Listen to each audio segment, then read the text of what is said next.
উন্নয়নের মঞ্চে বিতর্কের জবাব। সম্প্রতি জম্মু কাশ্মীরে জঙ্গি হামলায় কংগ্রেসের এক পঞ্চায়েত প্রধানের মৃত্যু হয়। নিরাপত্তার দাবিতে দিল্লি এসে রাহুল গান্ধীর সঙ্গে দেখা করেন সে রাজ্যের পঞ্চায়েত প্রধানরা। রাজনৈতিক মহলে জল্পনা শুরু হয় রাহুল গান্ধী এবং জম্মু কাশ্মীরের মুখ্যমন্ত্রী ওমর আবদুল্লাহ সুসম্পর্কে এবার বোধহয় ছেদ পড়ল।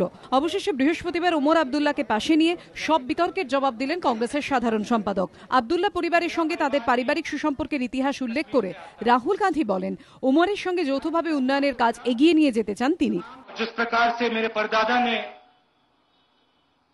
फारूक अब्दुल्ला जी के पिता से हाथ मिलाया था, मैं आपके साथ और उमर के साथ हाथ मिलाना चाहता हूं। এদিন কাশ্মীরে 6.5 কিলোমিটার দীর্ঘ একটি টানেলের শিলান্যাস করেন রাহুল গান্ধী। প্রায় 2717 কোটি টাকা ব্যয় করে এই টানেলটি তৈরি করছে বর্ডার রোডস অর্গানাইজেশন। প্রতি বছর শীতকালে প্রবল তুষারপাতের জেরে লাদাখ এবং সোনমার্গের সংযোগ বিচ্ছিন্ন হয়ে যায়। সমস্যায় পড়তে হয় সেনাবাহিনীকে। এই টানেলটি তৈরি হলে সেই সমস্যার সমাধান হবে। পাশাপাশি কাশ্মীরে পর্যটন শিল্প চাঙ্গা হবে বলেই মনে করছে ওয়াকিবহাল মহল। জম্মু কাশ্মীরের যুব সমাজের উদ্দেশ্যে রাহুলের বার্তা, দেশের অগ্রগতি এবং উন্নয়নের অংশীদার হন।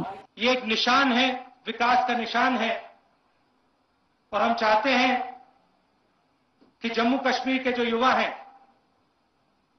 वो तेजी से इस विकास में शामिल हों और जो आज की मुश्किलें हैं उनको जल्दी से जल्दी हल किया जाए। এদিন সভায় উপস্থিত ছিলেন ফারুক আবদুল্লাহ।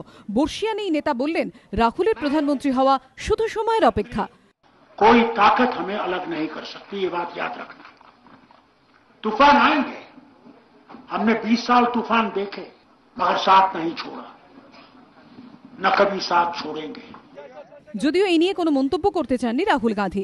অন্যদিকে রাহুল গান্ধীর সঙ্গে একটি বিশেষ অনুষ্ঠানে যোগ দিতে এদিনই কাশ্মীর পৌঁছেছেন রতন টাটা এবং কুমার মঙ্গলম বিড়লা। এবিপি আনন্দ।